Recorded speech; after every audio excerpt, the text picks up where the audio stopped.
Hi, friends. It's so great to be back with you again this week. I am really beginning to love our study of God's creativity as we explore all the things that God has created. If you remember on week 1, we talked about how God created the entire universe. God separated the day from the night and the land from the air and the sea. Last week, we talked about how God created living things, plants and animals, birds and bears, flowers and trees, and even little inchworms. We are learning our memory verse.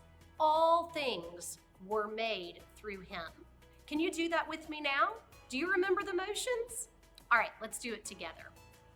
All things were made through Him. John chapter 1, verse 3. Great job! Today, in our study of God's creativity and creation, we are going to look at what God said was one of His most prized creations, people. Let's go to our Bible story now. God creates people. Genesis 1, verse 26 through chapter 2, verse 4.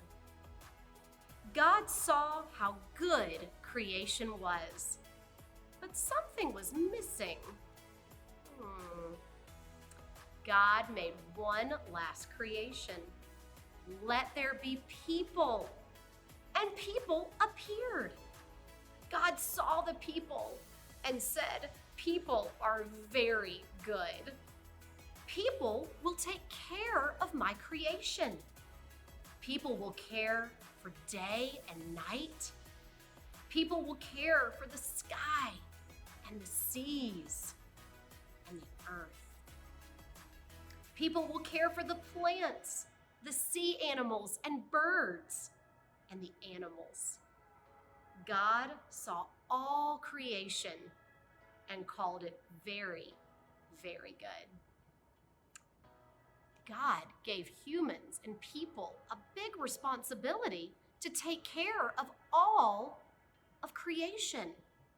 I wonder, what is your very favorite thing to take care of? What's something that you are very responsible with?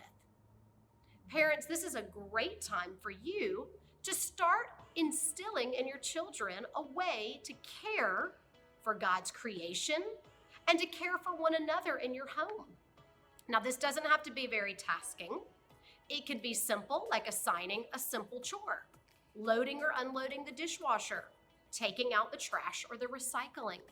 But there are other ways that we can care for God's creation.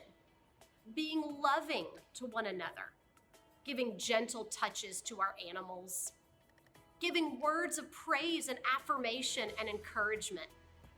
And of course, one of the most powerful things we can do for one another is to pray for one another. Will you pray with me now?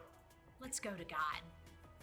Dear God, thank you for loving me so much. Thank you for being creative and for creating a world with so much wonder. Help me be responsible and care for your creation. We love you. Amen.